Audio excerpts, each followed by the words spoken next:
No a na úvodnú časť tejto konferencie, druhej časti, sa prenesieme z hĺbky času do súčasnosti. Možno povedať, že už i do budúcnosti. Sme svedkami jedinečnej chvíle.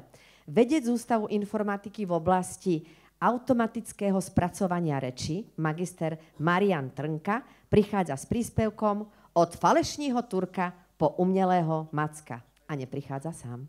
Marian Trnka.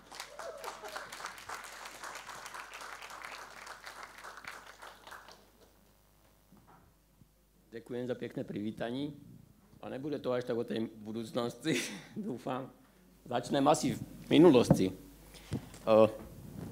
Vítajte na mojej prednáške, ktorú sa pokúsim povedať po záhradsky, to som teda ešte v živote nerobil, ale dobre, skúsime to nejak. Dobre, takže začnem v tej minulosti. Možno si budete myslieť, že vyprávam úplne z cesty, no možno budete mi dať recht, o to není, ale začnem pri Wolfgangovi von Kempelenovi, ktorý možno s Mackem sa zdá, že nesúvisí a možno aj trochu súvisí. Takže narodil sa 23. januára ešte v tom 18. storočí, což tak nejak sedí s tým, jak sme si vyprávali o tom Mackovi. Narodil sa, keď tam vidím vymenované všetky tí názvy, tak neviem, či sa jeho maminka nevedela rozhodnúť, že ktorá porodnica je najlepší, ale všetky tí názvy sú Bratislava, že tak, jak ho dneska poznáme. Aj keď teda vtedy to zdaleka teda nebylo, že slovenské mesto. A umrel teda ve Vídni už v roku 1804. Kto to byl, nevím, či o ňom niečo víte, predpokladám, že áno, aspoň niečo. Ale keď to tu vidíte tak vymenované, hej, že to všetko byl, taký polyhistor, vynálezca, konštruktér, iluzionista, dramatik, výtvarník, ridziteľ solných baní, prekladateľ, staviteľ, filozof, štátny radca, všetko možné, tak hneď tam vidíte tú paralelu s Mackem. Hej? Už to tu bylo v nejakej prezentácii, že proste tak si to všimnite, že to je proste úplne, že do radu skoro to isté. To len tak.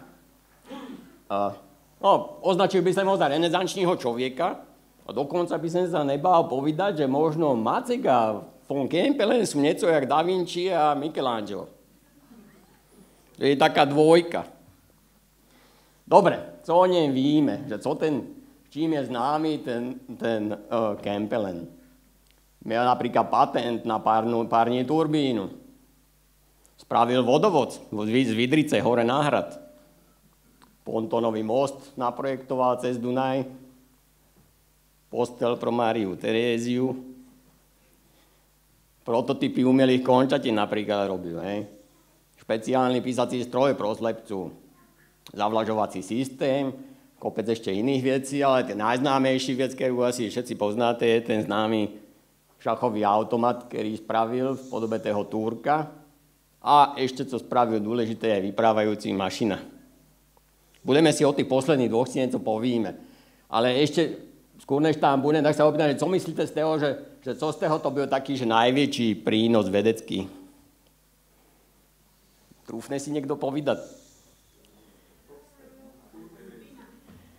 No, byla to tá posledná vyprávajúci mašina. Lebo k tej napísal naozaj, že vedeckú knižku, kde naozaj jej prínos je v tej dobe unikátny. Dobre, super. Potom dojdi za mnou, dostaneš niečo. Dobre, takže poďme k tému šachovému automatu. Ten, jak víme, do veľkej míry byl proste ako podvod, hej. Byla to proste ilúzia, ktorú proste sa rozhodol spraviť potenco na dvore Márie Terezie. Videl proste nejakého ilúzionistu, ktorý tam niečo predvádzal, tak on si povedal, že to je nic, že on spraví niečo, že je úplne lepší o hodne. Tak spravil ten šachový automat, spravil ho asi za, myslím, že rok mu to trvalo. Bylo to skoro celé postavené na ten, že v tej skrinke proste sedel človek, ktorý proste ovládal vlastne cez takú mechanickú ruku vlastne tú hore ruku toho Turka a teda pohyboval týma figurkama. Od spodu byli také pružinky na magnetoch pod týma figurkama, aby on vedel, že keď potáhne ten človek nejakú figurku, tak kam potáhel, tak tí pružinky potom pružili chvíľu, lebo keby si náhodou nevšimel, že ten človek rozmýšľal pol hodiny a on premárni tu ten čas, že kedy potáhel, tak by nevedel, že tá figurka stojí. No. A A proste takto fungovalo. On na začiatku otevíral vlastne ten automat, aby ukázal, že tam nič není, no a ten človek sa tam presúval na takém vozíčku, a aby to nebylo vidieť. Ináč, k tomu taká pekné video, to je dobre vidieť. Na tejto linke, keď niekto chcete, si to odfoďte a na YouTube to spravili celkem dobré video, že je vidieť, jak ten automat fungoval. Zas mám k tomu jednu kontrolnú otázku. Ten Turek, byl Turek teda že vraj, protože on to tak psychologicky nejak si vymyslel, že Turek poprvé, že pro ľudí tej doby byl dosť odstrašujúci, hej, niečo jak hento. Ale a tým pádem tí ľudia nemieli takú pozornosť. To byla jedna vec. A potom, že proč ten Turek měl tú fajku. Víte niekto si tipnúť? No, vnútri byla totiž to tma. A keďže elektriku nemieli, že, tak ten, co dole hrál, vlastne, tak ten si tam musel svíciť svíčku alebo petrolejku a keďže z toho išiel dým, tak co s tým dýmem, že? No tak on vymyslel, že mu dal teda fajku a tým pádem cez tú fajku sa potom vlastne ten dým vlastne dostáva ven. Dobre. A k tému druhému vynálezu, ktorý teda taký ten hlavný. Napísal tú knižku Mechanismus der menschlichen Sprache nebst der Beschreibung einer sprechenden Maschine. Dúfam, že mňa mama nevyčepcuje za to. A tam hore niekde. To, že teda v preklade, že mechanizmus ľudskej reči popri popise hovoriaceho mechanizmu. A to byla fakt, že vedecká práca, kde rozebíral na tú dobu unikátne veci, co sa týka tvorby reči. A nielen to, zestrojil proste hovoriaci stroj, ktorý sa proste ovláda manuálne, byl to svojím spôsobom skôrej hudobný nástroj, jak nejaká teda strojná reč, ale dali sa s tým proste, človek, ktorý sa byl skúsený, tak sa na ňom naučil vyprávať desítky slov. Vtedy. V nemčine alebo v maďarčine prevažne. To som ináč nepovedal, že Kempelen síce ovládal 8 jazykov, ale teda slovenčinu asi moc ne. Predpokladám, že záhoraštinu tež asi ne. Aj keď teda vypráva, že jedna z tých rečí z tých 8 byla slovenčina, ale teda no, byl by som velice opatrný. Dobre. Ten stroj byl proste, vyzeral asi takto a keďže v tej knižke sú zachované relatívne kompletné nákresy toho, jak ten stroj fungoval a jak byl zestrojený, tak vlastne existujú momentálne repliky toho stroja. Konec koncov aj toho Turka existujú nejaké repliky. A jedna z tých replik je napríklad v Maďarsku, myslím, že aj Nemci majú jednu, no a paradoxne my v Bratislave repliku toho stroja nemáme.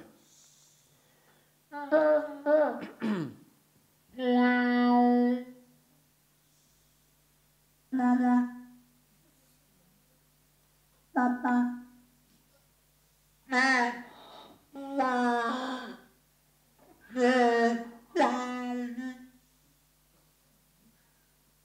No, toto je len taká ukážka, že jak asi znel ten stroj a teda tá reč, ktorá sa s ním dala vyľúdiť nejakým spôsobom. Ešte k tému automatu sa vrátim späť jednu vec takú zaujímavú, že neviem, či ste čítali, ale hral s tým napríklad aj Maria Terezia, samozrejme hrála s tým automatom, ale hral s tým aj Napoleon, s tým Turkem. Presne ten. A stala sa taká zaujímavá vec, že Napoleon, pravda, byl fiškus, tak potáhel mimo pravidel. Proste tak, jak tá figurka táhať nemôže. Tak ten človek dole, jak to videl, tak normálne zebral a zhodil tie figurky z tej šachovnice. A dal mu najavo, že nebude s ním hrať, lebo podvádza. To len tak. Akože to je to zapísané, myslím, že v nejakých historických záznamoch z tej hry. A ináč na tú dobu ten šachista byl výborný, co sedel dole, hej, lebo akože fakt, že tých ľudí, ktorí ho porazilo, bylo málo. Väčšinu, ako v druhej väčšine, porážal tých svojich súperov. Dobre. A že jak to vlastne teda nejak, co sa dilo potom dále, mieli sme tam, že teda nejaký stroj sa urobil, ktorý vedel hrať šach a vedel vyprávať a což súvisí teda s tú oblasťou, v ktorej robím ja, a to je nejaké strojové učenie. Takže začali sme niekde okolo toho roku 1790, kedy Kempelen spravil ten vyprávajúci stroj a toho Turka. Potom došla, ja nevím, skoro o 100 roku první žárovka. Po ďalších 60 rokoch došiel prvý elektronický počítač nejaký. A včím sa to začne zrýchľovať, ne? Objav neurónovej síte. Prvá anglická TTS je text to speech, to znamená, to je, že stroj vedel vyprávať, ale teda počítač vedel vyprávať. Po anglicky v roku 1961. 1990 je prvé anglické ASR, to je zase opačne, že ten stroj rozumie tému, čo mu vyprávame a vy to prepísať do textu. Tam k tomu mám aj nejaké slovenské dátumy, že tá prvá syntéza slovenská byla v roku 89 na našem ústave a prvý rozpoznávač reči byl v 92. Aby to nebylo také jednoduché, tak obidve tí veci spravil Mongol, ktorý byl na Slovenskej akadémii vied. Dobre, v 97. byl taký dosť prevratná vec, že dovtedy sme si mysleli, že tak počítač nás nebude asi porážať minimálne v takých tých mentálne zložitých vecach, napríklad, jak je hraní šachu. No. V ten 97. sme zistili, že asi to tak nebude. Došiel 2011. rok, kde proste Watson od IBM porazil v hre Milionár, proste vyhral. Tam už išlo o to, že nejen teda viedza robiť nejaké mechanické prepočítavania dopredu, ale už aj rozumel tému, co sa ho tí ľudia pýtajú a vedel si nájsť informáciu a vedel na to odpovedať. V 2016 je velice dôležitý bod a to je, keď počítač porazil v hre Go najväčšieho veľmajstra, lebo ten Go je o hodne komplikovanejší jak šach a vždycky sa vyprávalo, že tam už to asi nepôjde s tým nejakú hrubú silu. A dokonca paradoxne nelen, že to išlo, ale ten počítač sa to naučil sám. A to tam bylo strašne dôležité. On sa učil sám ze sebu, hral ze sebu, proste oni mu len vysvetlili pravidla a ten počítač hral milióny, 10 miliónov her sám ze sebu a naučil sa to hrať tak, že to vedel lepšie, jak najlepší človek na svete. Potom to už išlo fakt, že z kopca, hej, že proste došli veľké jazykové modely 2017, 2018, či už od Google, alebo od OpenAI. A kde sme včíl, no, niekde. Ten vývoj je dosť prekotný, či je dobrý alebo zlý. Nebudem to hodnotiť, je to na dlhšiu diskusiu. Co je ale napríklad tento rok zaujímavé, že 2 Nobelové ceny byli udelené za strojové učení, síce tak okrajov takú okľuku. Jedna z tých Nobelových cen je za fyziku a druhá je za chémiu. Ale v princípe sú to Nobelové ceny za strojové učení. Dobre, a včujú vlastne, že proč som to tady vôbec vyprávial, že a jak to súvisí s Mackiem, tak som si povedal, na co sme my nejaký horší, jak nejaký paščekár z 18. storočia. Tak to teda skúsme spraviť. Nejak ponovém s tým vedomostí, ktoré máme. No a sme teda pri nejakej ukážke, tak ja dúfam, že to... Takže toto je to, co vám ide predvádzať. Aby sa to ešte uvedel, je to ten robot samotný není náš, ten je ze Švédska, to robí švédská firma, ale my ho vlastne používame len jak výstupné zariadenie. To znamená, bude to vyprávať to, čo ste mali to, alebo to ste vyprávať a... Dobre. Či už má zacpané uši, tak mu ich odeckriem trošku. No, nevím, uvidíme, že teda jak to pôjde.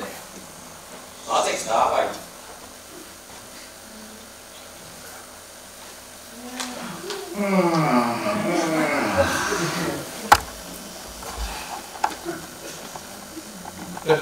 No ale Doric, ale sa vás tady nakocilo. Dobrý deň a dobré zdravíčko vinšujem. Panenko Mario, co sa mi tady dole stalo? Jak som sa ti stalo? To si vyplašený. No aj ty bys byl vyplašený, keby si neměl nohy, ani ruky. No a ešte ani nádobičko si nechytím. No víš co, keby si vedel, jak je financovaná slovenská vieda, tak by si byl rád aj za tú hlavu. A neměl na hlavu to na co inší ešte. No, počúvaj, ale keď spomínaš to nádobičko, ja mám takú zákulisnú informáciu, že proč si ty cepy vlastne zapomnieli vtedy, proč je o tá piesnička. Že vraj, ty si šiel na besedu k súsede Rózine. Je to pravda? Prdlajs, čo vraj štrajčí a škaredá streda. Chodí, jak by z rici dukáty padali a ešte aj mdlého rozumu. Síce jak blondína z Kidze, ale daleko to do toho nemá. pravdu ale je, že jsem byl ubětý na horním konci. Já ani poradně nevím, jak jsem se u ní to ráno nachométel. No a jak jsem, pravda, utekal s gacama na půl žerdi, tak jsem na ty cepy zapomněl. Že tam též nemuseli o ten piesničku spraviť. Však počkaj, starý. Z vietu si to idem vybaviť v Čil a z tepu hneď jak dojdeš domů. Tak to ti teda pěkně děkujem. Včil sa se mnou nebude doma ani štokrla vyprávět. No ale to mě mrzí, Macek, že jsem to vytáhel, no ale domoha, keď žena počúva tvoja žena, no to technika to je hrozné. Ale víš co ináč, ale ty snad dúfam, že nezavarujú též, lebo tú blondínu skydze, no nevím. A na budúci rok už nesedeli, že v kultúrnym domečku, ale v slovenskom kultúrnom domčeku a žiadnom inom. No dobre, no. Macku, počúvaj, ja tady mám ešte taký farplán, lebo ľudia sa vlastne mohli pýtať na Facebooku, tak to bylo, či že posielali otázky a že jak na ne budeš odpovídať. Tak máme tu nachystaných, tuším, 6 otázek, tak ja sa ich skúsim opýtať a skúsim k tomu niečo povedať. Ja prezradím, že s týma odpovediama ti trošku pomohol tady Stano, ale len tak trošku, no. Ale potom už budeme vyprávať úplne, že voľne, len za to teda ideme na tie otázky. Takže prvá otázka, tu nám poslal nejaký Miro, ktorý niečo vypráva. A tá je, že kto si? Môžeš sa nám predstaviť? Nikdy som si s tým nebyl istý a v mojem veku už nevím ten koncem. Z piesničky je isté, že som byl nájemný robotník na poli. Muzikant, huslista, dálkový chodec, muž mojej ženy, otec mojich detí. Ostatní je na viedcoch a výskumníkoch tejto konferencie, aby to zistili. Keď budeme vedieť, všetkým sa uleví a vyhneme sa takýmto sprostým otázkam. No dobre, no, dosť iba mlčil, ale okej, však ja ťa ešte vyspovídam. Takže tu máme ďalšiu otázku, ktorá vypadá velice podobne a není až tak podobná. A tu nám napísal Dalibor Libuša. A tá zní, že kto sem ja. To je na dlhší prúskum. Môžem ale prislúbiť, až súhlasíte, že do budúcej konferencie sa opýtam medzi ľuďma, co vás poznajú, a potom môžeme zverejniť dosť. Aby ste nebyli prekvapení. No dobre, no vidíš, že tie informácie, to ti vyprávo nepomôžu, ak sem povedal, to by Dalibor Libuša. No dobre, tak všetci otázka, a tu nám poslal Richard Rega, a tá zní takto. Macku, Vikám, pozor, to len tak. Macku, pili ste dále jak v Malackách? Ťažko povedať, keď sme do Včilku ani nedošli na to, odkiaľ sem do Malacek došiel. Nikde inde o tom ale nespívajú. No dobre, vykrúcaj sa dobre, no okej. No a toto je ale fakt, že otázka taká, no to sem zvedavý. Tu nám poslala Mária Kraváriková. Proč tvoju sochu dali akorát na juhu? Mier zostať v miestce, na juhu na tebia čúrajú psi. Rovno o tém bude ešte dnes samostatný príspievek. Ale čo sa mňa týče, juh není horší jak Barkera druhá strana a k druhej púlce otázky pamatajte, že keď chce pes čúrať, sochu si nájde. Tak s tým sa nedá nesúhlasiť. Dokonca by som to rozšíril možno aj o nohu. Nelen sochu, no dobre. A včo pozor, máme tu ešte aj anonymné dve otázky. Takže prvá anonymná otázka je: zachytil som také vysvietlenie, že Šošovička má byť v piesničce s veľkým eš a že to byl Bíreš u Balfiovcu, s ktorým ste mieli nevyrovnané účty. Je na tom niečo pravdy? Je to pravda? Navrhoval bych, aby sme zostali pri tej agrárnej verzii. Za první to vypadá lepší, po druhé neostal mi nic dužen a ja nemu též ne, a po tretí už je to dávno a všetko premlčané. No, dobre, okej. Nieco naznačí. No a máme tu poslednú, zase anonymnú otázku a tá by som povedal, že to je otázka na telo, lebo proč ste hlava bez tela a ne telo bez hlavy? Podľa otázky je ťažko nájsť vysvetlení na takej úrovni, aby ste porozumeli. Možná bude stačiť takto. Včil vám odpovídám hubu. Keby byl telo bez hlavy, ľúbilo by sa vám, kaj bych vám odpovídal.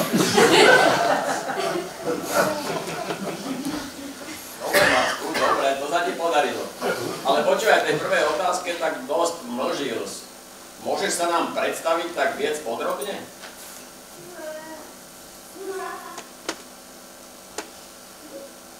Dobrý deň, milí kamarádi.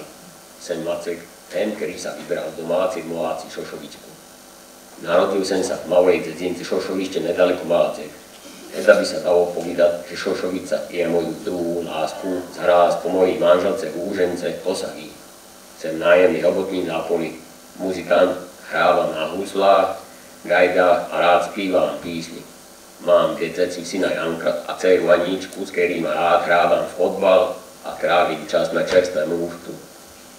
Naša rodina má aj domácich miláčku, čokla vína, kočku lentilku, kravu skračenú, koňa banána. Bývame v tradičným sedláckém dome zvenku záhradu, kde sa snažím pestovať tú najlepší šošovicu.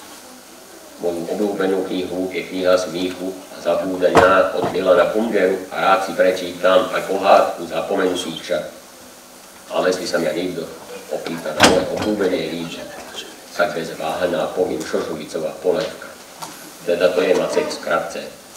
Čiže som nachystaný na vaše otázky, nech sa ľúbi. Macek? Dobre, Macek, no tak ja sa ťa skúsim opýtať, potom dám možnosť aj vám ostatným, môžete opýtať to chcete. Ja ešte mám tady nejaké otázky také, že to mňa napadli, že také mi dáva teda veľmi zaujímavé odpovede voľa kedy. Poznáš nejakých malackých rodákov?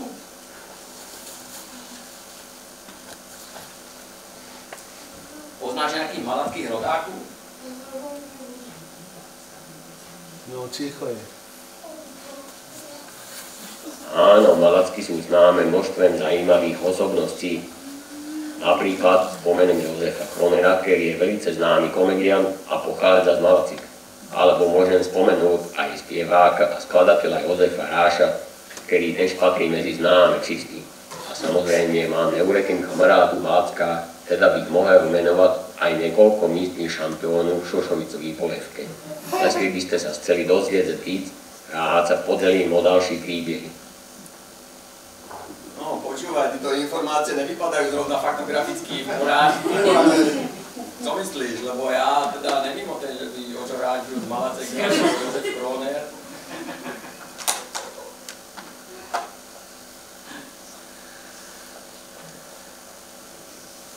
Odpustite mi, keď som vás zmátel. Snad som sa troška zamotal.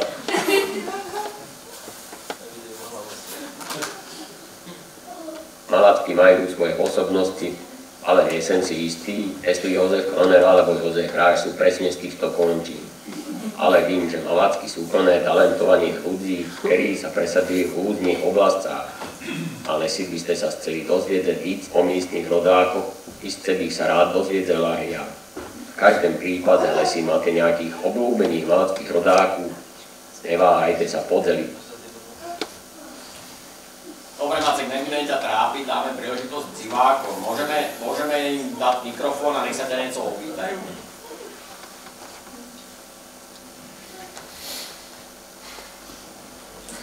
Samozrejme to zní skvele. Rád sa podelím o svoje myšlenky a odpovím na otázky divákov. Nech sa ľúbi, kto sa chce optať, mikrofón je voľný, tak sa nebojte, sem tady pro vás. Ale jestli máte nejaké otázky o Šošovicích rodine alebo o mojich hudební kariére, neváhajte.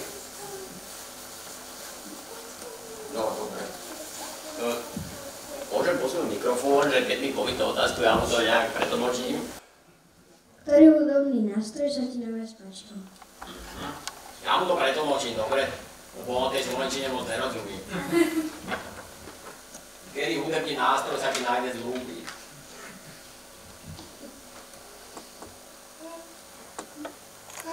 To je ohromná otázka. hubie a husle. Hranie na huslách mi donáša moc radosti a dokáže preniesť emócie do muziky tak, jak niekedy inakší nástroj. Ale aj gajdy majú svoje čaro, sú tak veselé a dokážu rozláhužiť zábavu na každej oslave. Teda keď sa ja pýtal, kedy nástroj je môj obľúbený, povím, že husle, ale gajdy sú hneď za ním. Ale jestli by ste niekedy chceli čuť, jak to zní, neváhajte sa do ich fochnúť na moje vystúpení. No dobre, že spomenul tí gajdy, lebo ja sa to tam zapojím v tej prezentácii povedať, že Kempelen spravil ten hovoriaci spevák proto, lebo že vraj čul Macka jak ladzí gajdy. Teda, vy, co ste niekedy ladzili gajdy, tak víte, že teda väčšina nadávek a zahrešenia pochádza od gajdočov, ktorí si ladzia gajdy. Ale teda, ako, jak vidíte, aj tí gajdy sa spomínali v tom vystúpení, takže niečo to s tým Mackem musí mať tí gajdy. Aj keď to teda nebyli asi škótske, ani predpokladám. Dobre, tak nejaký má niekto ďalšiu otázku nejaké?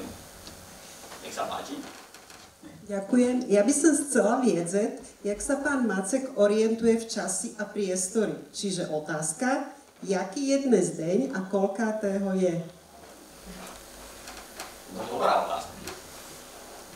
Macek, koľkého je dnes, jaký je deň a koľko je hodín?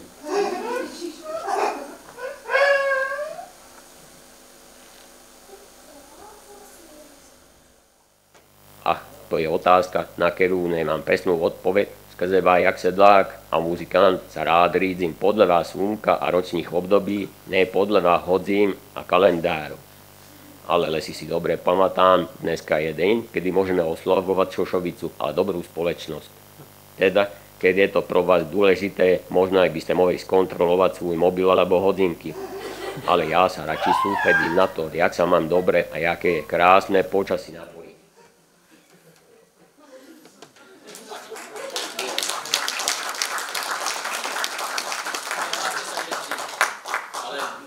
Otázky typu, že kedy bude dálnica do Košic hotová. Macku, povedz nejakú obľúbenú básničku tvoju. Mátek, máš nejakú obľúbenú básničku? Mohla by nám ju povedať? To sú závery. Áno, mám jednu obľúbenú básničku, ktorá mi pokaždé ríčarí úsmiev na ksichce. Je to od slovenského básnika Janka Krála. Tá rád si ho recitujem, keď sa chystám na robotu, na pomy, alebo keď si tak užívam slnečný deň v záhradze. Ale lesli bych miel povedať niečo vtipné, tak by to mohla byť aj moja vlastní šajnička o Šošovici. Šošovička, Šošovička, na poli sa ti darí, keď ťa mlácim, spívam písne. Však o tebie radosť mám, na tajelku ťa chcem mieť. Teda, aj keď nejsem veľký básnik, Šošovica mi vždycky inšpiruje k novým verším. Lesli máte tiež nejakú obľúbenú básničku, rád si ju vypočujem.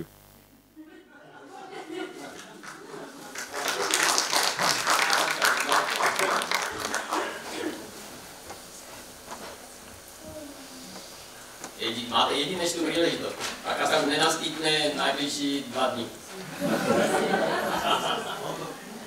Jak sa mu podarilo prežiť tí záplavy? A kde sehnal teda nejakú úrodu? Co tí záplavy zničili? Máme tu otázku, že byli záplavy, že jak dopadli tvoje pola a úroda, že jak to prežil.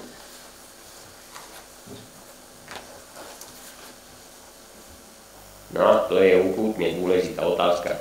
Záplavy môžu byť pro sedláku skutečne ťažké. Tento rok sme mieli niekoľko búrok, ktoré doniesli neurekem vody. Našťastí, moje pole ze Šošovicu to prežilo fúbel dobre. Šošovica je odolná rastlina a dokáže sa prispôsobiť pôvodným podmienkam. Samozrejme, niektoré časti úrody mohli byť ovplyvnené, ale ja sa snažím byť optimista. Združením sme sa snažili zabezpečiť, aby sme mieli dobré odvodnenie na poli, teda sme mieli šťastie a keď sa kúknem na to, jak sa Šošovica snaží rostnúť aj v týchto podmienkach, cítim, že naša robota sa oplatí. Teda, aj keď počasí není vždycky na našej strane, vierím, že Šošovica nám nakoniec donese dobrú úrodu. Ale si ne, aspoň budeme mať dostatek inšpirácie na ďalšie písne a básničky. Koľko máš teraz rokov?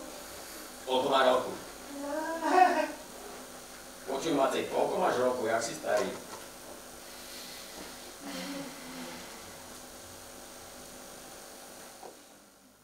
No, to je otázka, na ktorú sa ťažko odpovídá. Vied je len číslo a ja sa cítim jak mladý duch, aj keď mám už pár rokov za sebou. Narodil som sa v malej dedinke Šošovište a odvtedy som sa naučil nesť počet o živote v rodzine a Šošovici. Ale keby som miel povedať, tak som asi v takém vieku, kedy už mám dostatek skúseností na to, abych vedel, že Šošovica je najlepší, keď sa varí z lásku. Teda v podstate som jak Šošovica, čím starší, tým lepší.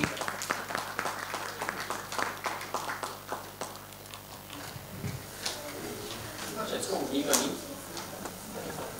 Ešte ty sa o nejakú opýtaj. Ja sa o nejakú opýtam.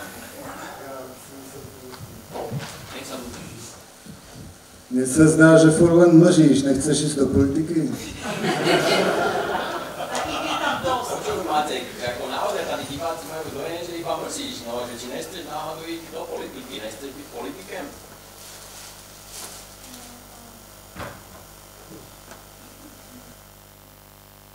Haha, to je zaujímavá otázka. Politika je iste fascinujúca, ale ja sa radšej sústredím na svoje plné rodinu a muziku. Mám pocit, že moje miesto je medzi Šošovicu a Husloma, ne v politických debatách. Samozrejme je dôležité, aby sme sa zaujímali o veci, ktoré sa dejú okolo nás a aby sme mieli svoj názor. Ale ja si myslím, že najlepší môžem prispieť k svetu cez svoju robotu na poli a muziku, ktorú môžem spájať ľudí. Teda lesi bych sa miel rozhodnúť medzi politiku a Šošovicovú polievku, istce bych si vybral polievku. A to je moja politika Šošovica pro všetkých.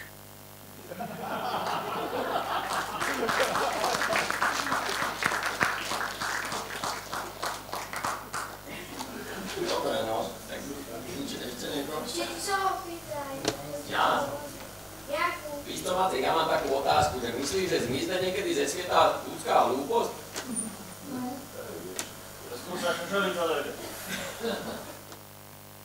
To je sakramentsky interesantní otázka. Myslím si, že ľudská tumha je niečo, co tady znamo bude vždycky, podobne jak Šošovica na poli. Niekedy sa zdá, že sa ľudia učia z chyb, ale inikrát sa opakujú tí isté omily. Ale aj keď tumha nikdy konc nezmizne, verím, že múdrosť a porozumenie môžu prevládnuť, lesi sa budeme snažiť učiť a zdieľať svoje skúsenosti. A možná, keď budeme viac diskutovať o Šošovici a menej o hlúposťach, tak sa nám podarí posunúť k lepšiemu svetu.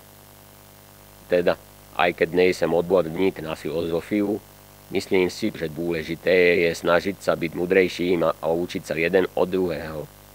A jestli sa niekedy stretneme pri Šošovicovej polievke, iste budeme mieť o čem diskutovať.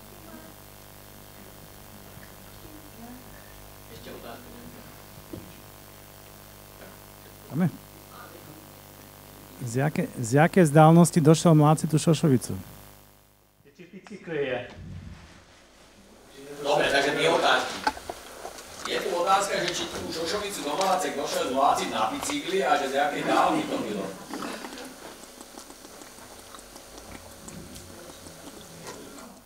Haha, to je dobrá otázka. Môžem vám povedať, že na kole by to bylo bár koľko nároční najmal z takú úrodu Šošovice. Ale lesi bych sa miel vybrať na kole, asi bych si musel vzít nenem malý filhásek, abych to zvládal. Co sa týče dávky, tak Šošovica sa obyčajne mláci na poli a ja sa snažím zbierať čo najvíc, aby sme mieli dostatek na našu Šošovicovú polievku a snad tiež na predaj. Teda, lesli by ste sa mňa pýtali, koľko Šošovice počúvam.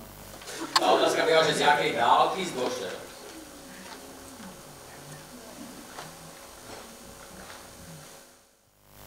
Aha, rozumím.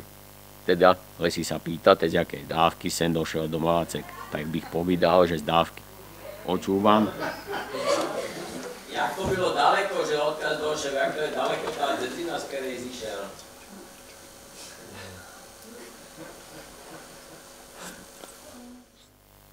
Teda, keď sa pýtate, odkiaľ sem došiel, tak sem z malej dedinky Šošovište, ktorá sa nachádza nedaleko Mlácek. Je to krásne miesto, kde sa dá cítiť vôňa polí a Šošovice. Šošovište je známe svoju prírodu a tradičným sedláckým životem, teda sem jeho šťastie vyrostať v takém prostredí. Keď sa vyberiem do Mácej, je to pro mňa jak malá hradská do miesta, kde sa môžem stretnúť s kamarádma, prediskutovať Šošovicu a možná si tej zahrať na huslách. Teda keď by ste sa chceli fochnúť na Šošovište, iste by ste si užili klidnú atmosféru a krásne výhľady na okolité polo. Ale si by ste mieli šmariť na Šošovicovú polévku, stačí dojít ku mne a ja vám ju rád nachystám.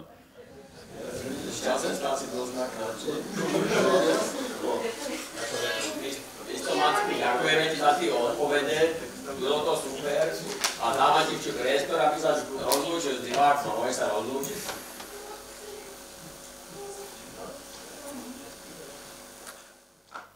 Ďakujem vám, milí kamarádi. Byl to pro mňa skutečne krásny čas strávený s vama.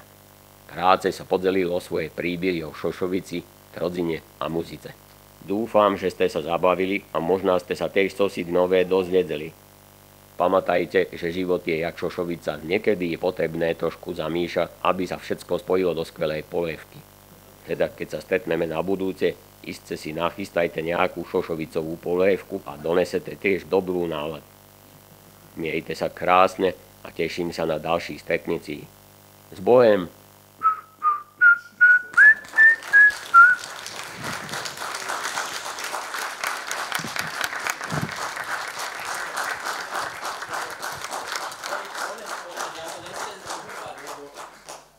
Lebo akože ja tam mám ešte nejaký slajd, tam tuším je. No, akože tady je len nejaká základná schéma pro tých, ktorí takí tí vrtáci, hej, že jak to funguje, no. Tak akože je tam vlastne na moje alebo teda naše rozpoznávanie reči z našeho ústavu, to je ale prerobené trošku na záhoráčtinu, hej. Nie úplne, však proto to bylo aj vidieť, že to občas nefunguje, jak by to mielo. Ale keďže potom to ide do ChatGPT, len ChatGPT nerozumí o záhoráčtine, takže je tam preklad z tej záhoráčtiny do slovenčiny. Takže do toho ChatGPT to dojde v slovenčine, ten vráci Slovensku odpoveď na to, tu ja zase preložím ze slovenčiny do záhoráčtiny a potom sa prehrá teda cez syntetizátor reči zase záhorácky, ktorý som spravil. No, akože iný hlas, jak môj sem nemiel, tak bohužiaľ, no, ste to museli vytrpieť. A ešte som to nahrával na dvakrát, tak to tam je občas cítiť, že niektoré dva mikrofóny sem, ale tak cítiť, že občas aký prepne kvalitu, no. Takže to je k tému, že jak to asi funguje, hej. No a ako potom tu mám také, že co do budúcnosti, hej, chceme tú našu záhoráčtinu, lebo tak súvisí to celé s tú našu záhoráčtinu, že či ju chceme teda nejak zachovať a ja dúfam, že áno, tak vypráviajme po záhorácky, učme to naše deti. A zbírajme všetko, co sa dá. Texty, nahrávky a možno urobíme aj nejaký lepší ten preklad ze slovenčiny do záhoráčtiny na opačne, keď tých textov bude dosť. No. A v neposlednej rade organizujme konferencie, jak je táto. Tak ďakujem.